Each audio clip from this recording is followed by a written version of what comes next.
अस्सलाम वालेकुम।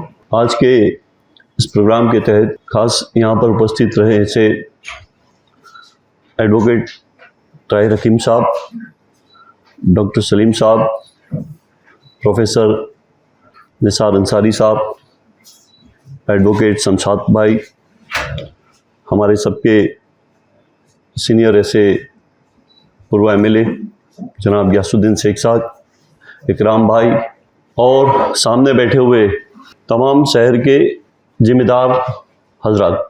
काफ़ी चर्चा हुई इस पे। कई दिनों से हम सब लोग इसकी फ़िक्र भी कर रहे हैं कि जिस तरह से पूरे देश के अंदर हालात हैं, वही हालात गुजरात के अंदर भी है। गुजरात के अंदर अभी जिस तरह से सरकार ने माहिती मांगी है कोर्ट के ज़रिए उन्होंने कि कितने धार्मिक स्थल जो है वो रोड पे आते हैं, कितने लीगल है कितने अनलीगल है, उसकी माहिती कोर्ट के ज़रिए उन्होंने मांगी और कोर्ट के ज़रिए गुजरात सरकार कुछ भी करना चाहती है। बात होगी कोर्ट की कि भाई कोर्ट ने हमको ऑर्डर दिया है, हमको ये दूर करना पड़ेगा। 10 दिन पहले ही अहमदाबाद म्यूनसिपल कॉरपोरेशन के अंदर संकलन समिति की मीटिंग होती है। उसमें अहमदाबाद म्यूनसिपल कमिश्नर होते हैं और अहमदाबाद के कलेक्टर होते हैं। ये मीटिंग में मैं गया था। हर महीने एक मीटिंग होती है। ये मीटिंग के अंदर बीजेपी के लोग भी थे, एमएलए, उन्होंने भी ये मसले उठाए थे मंदिर के। इसी तरह मैंने भी अहमदाबाद के जो जिस तरह से जहाँ जहाँ ये नोटिस दिए, दरगाह में, मस्जिद में, चर्च में और कई जगह पे मंदिरों में, तो मैंने भी ये बात रखी कि इसके लिए क्या करना चाहिए। तो अहमदाबाद म्यूनसिपल कमिश्नर का कि हमारे को सरकार ने ये माहिती हमारे पास से मांगी है, गुजरात राज्य सरकार ने हमारे पास से माहिती मांगी है और हमको ये माहिती कोर्ट में देने की है। ये बात कमिश्नर अहमदाबाद म्यूनसिपल कमिश्नर ने बताई। यही बात अहमदाबाद के कलेक्टर ने भी बताई कि कलेक्टर की जगह के अंदर जहाँ बने हुए हैं जो भी धार्मिक स्थल, वो सिटी सर्वे में आते हैं और अहमदाबाद म्यूनसिपल कॉरपोरेशन के अंदर जो कॉरपोरेशन की जगहों में कुछ बने हैं वो कॉरपोरेशन के अंडर में आते हैं, लेकिन कुछ जगह प्राइवेट जगहों पे बने वो हमारे सब इदारों के साथ जुड़े हुए।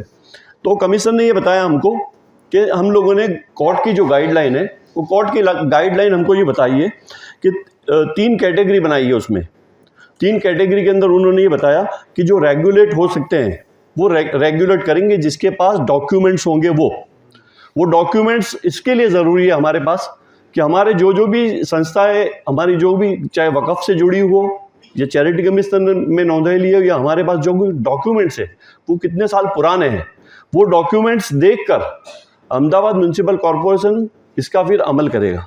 तो हमारे सबसे पहले यही बात मैं और यासू भाई, शमशाद भाई, सब लोग यही बात करते हैं कि हमारे पास जो डॉक्यूमेंट्स है उसको सबसे पहले जमा करो कि कितने साल पुराने डॉक्यूमेंट्स है। वो डॉक्यूमेंट्स के आधार पे वो रेगुलर कर सकते हैं। ऐसी बात कलेक्टर ने भी कही और कॉरपोरेशन के कमिश्नर ने भी कही है।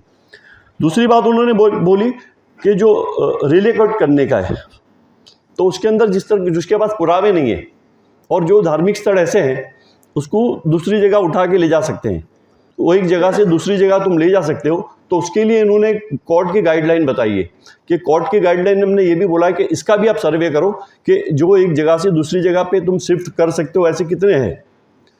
फिर दूसरा बताया, तीसरी उन्होंने ये बात बताई कि रिमूव करने की बात कराई कि जिनके पास कोई डॉक्यूमेंट्स नहीं और रोड के ऊपर बिल्कुल नर्चर में आते हैं उसको हम दूर कर देंगे। ये 3 बात कमिश्नर ने और कलेक्टर ने बताई है। तो इसके ऊपर सब लोग फिगर यही करते थे कि भाई हम लोगों के पास जो डॉक्यूमेंट्स हमारे पुरावे हैं वो पुरावे के आधार पे हम लड़ सकते हैं।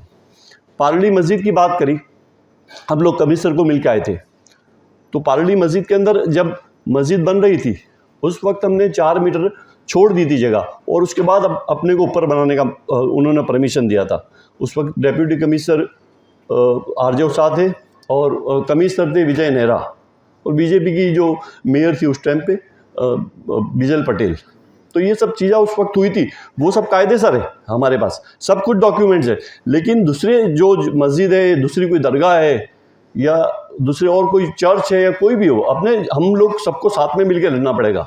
जो सेक्युलर हमारे हिंदू भाई है वो भी हमारे साथ जुड़ना चाहते हैं। बहुत से लोगों के मुझे फ़ोन आते हैं कि भाई हमारे मंदिर के लिए भी ये इश्यू हुआ है, तो आप इसमें क्या मदद कर सकते हैं। तो उनको भी हमने ये बोला कि भाई जो हम जो हमारे एडवोकेट रखेंगे, जो जिनके पास डॉक्यूमेंट्स है, पुराने डॉक्यूमेंट्स है, तो आप भी हमारे साथ जुड़ना, हम भी आपको मदद करेंगे। तो काफ़ी हिंदू भाई है जो मंदिर के लिए मेरे को फ़ोन किया, चर्च के लिए भी, क्रिश्चियन समाज के भी 2-3 लोगों के मुझे फ़ोन आए कि हमारे को भी नोटिस दिए। तो उनको भी बोला कि हम जो हमारी कमेटी बनाएंगे, आप उसमें आना चाहते हैं तो आप आ जाओ, हम भी आपके लिए जो कुछ भी है समस्या, साथ में मिलके हम लड़ेंगे।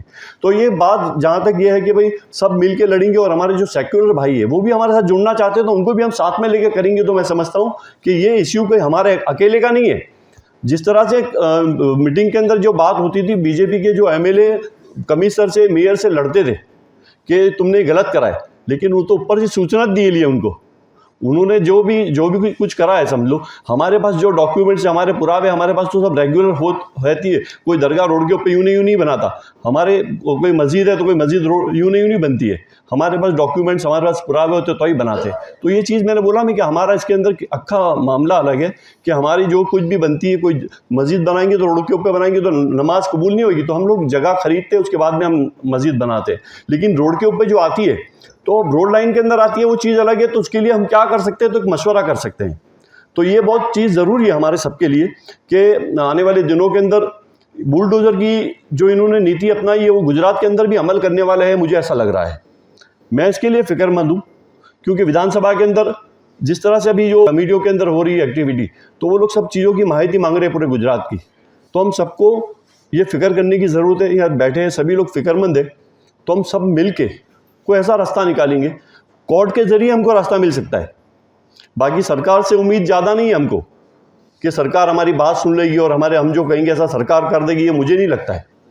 सरकार हमारी बात सुनेगी, लेकिन उनकी मर्जी होगी वही करेगी।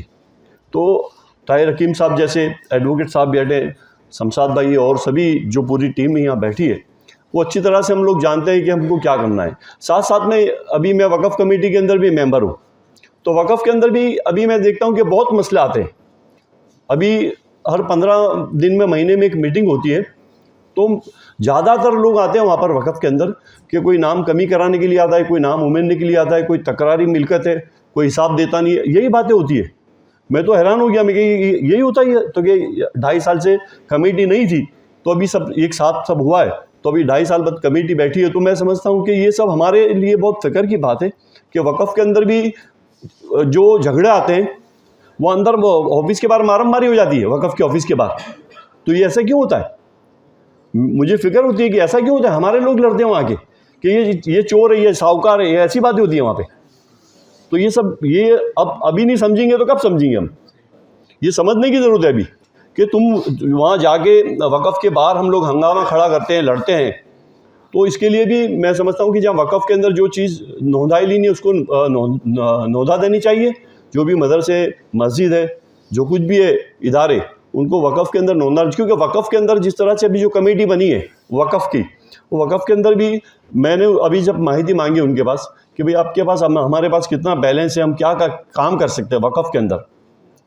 वक़्फ़ के पास अभी 15 करोड़ रुपये वक़्फ़ बोर्ड के पास पड़े गांधीनगर में। इसमें तुम काम क्या कर सकते हो? स्कूल बना सकते हो, उससे हॉस्पिटल बना सकते हो, या गरीब विधवा को पैसे दे सकते हो। तो ये सब चीज़ें उसमें है वक़्फ़ के अंदर कि सब कुछ कर सकते हैं हम, स्कॉलरशिप भी दे सकते हैं।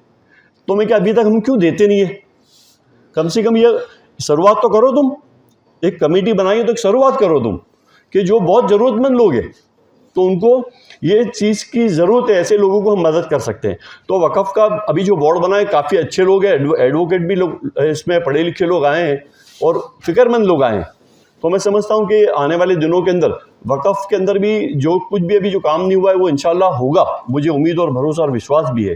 साथ साथ में मैं यही कहना चाहता हूँ कि साथ में हम मिल के टीम वर्क बनाकर पूरे गुजरात का, ये अहमदाबाद का मसला नहीं है, पूरे गुजरात का मसला है। डॉक्टर साहब ने बताया कि जूनागढ़ के अंदर दरगाह शहीद कर दी, रोड भी बन गया। अहमदाबाद के अंदर भी ऐसा ही है, शाहीबाग के अंदर रोड भी बन गई, दरगाह भी हटा दी, रोड भी बन दी। पालड़ी के अंदर ऐसा करा।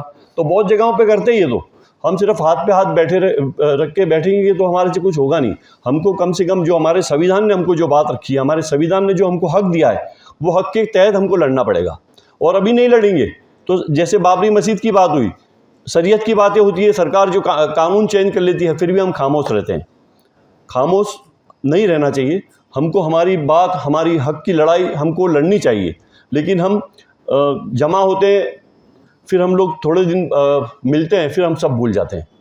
अब ये सब हमको फिक्र करके आने वाली जनरेशन के लिए हमारे को ये सब करना पड़ेगा कि कम से कम हम लोग जो कुछ करके जाएंगे तो पिछली जनरेशन कहेगी कि ये लोग थे तो आज ये चीज़ बची है।